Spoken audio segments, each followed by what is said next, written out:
Puede comenzar. Gracias, presidenta. Yo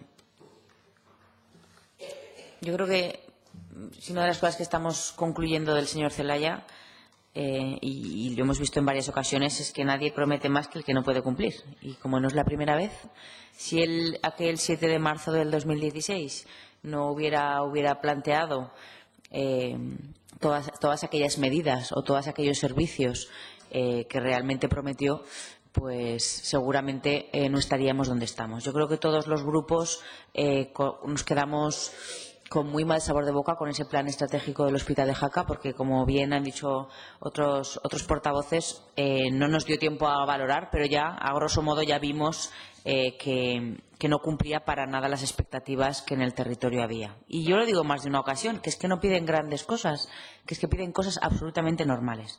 Una de las cosas que a mí me sorprende, ¿a qué tiene miedo el señor Zelaya para enfrentarse y hablar con la plataforma? Yo creo que él ha dicho que no quiere reunirse con la plataforma. Yo creo que alguien no puede tener miedo a no ser que no sea sincero o lo que quiera hablar pues no convenzca.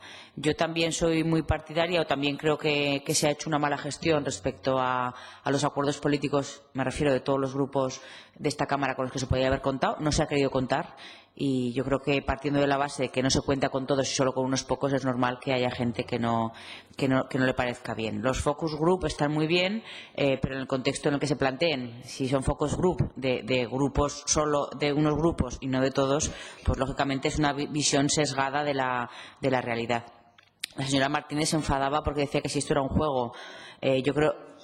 No, bueno, pues esto es un juego, ¿no? Yo creo que esto es una tomadura de pelo, más que un juego, ¿no? Yo creo que al final el señor Zelaya solo actúa en el concepto acción-reacción.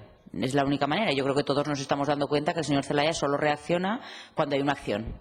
Y eso pues lo ha demostrado con esta carta que mandó unos minutos antes al Pleno del Ayuntamiento de Jaca como reacción, pero no como iniciativa. Yo creo que, como digo, el señor Zelaya solo reacciona cuando hay una acción.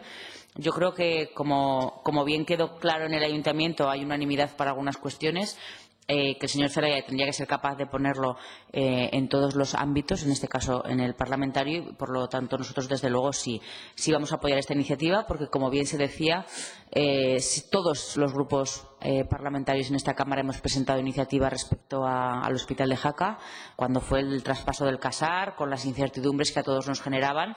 Todos hemos hablado del Hospital de Jaca tanto en el Pleno como en las Cortes, y todos hemos planteado iniciativas, y es cierto que esta iniciativa se quedaba un poco caduca, porque no había un plan, porque no sabíamos por dónde iba a ir el departamento. Ahora, como ya tenemos claro por dónde va a ir el departamento, pues lógicamente yo entiendo perfectamente que se adapte esta proposición no de ley a lo que en estos momentos hay encima de la mesa. Por lo tanto, nosotros yo creo que no nos cabe ninguna duda.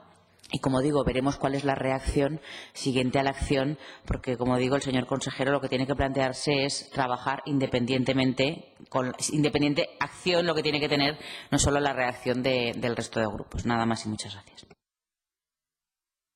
Gracias. Ya para concluir el turno de la portavoz del Grupo Socialista, puede comenzar, señora Moratinos.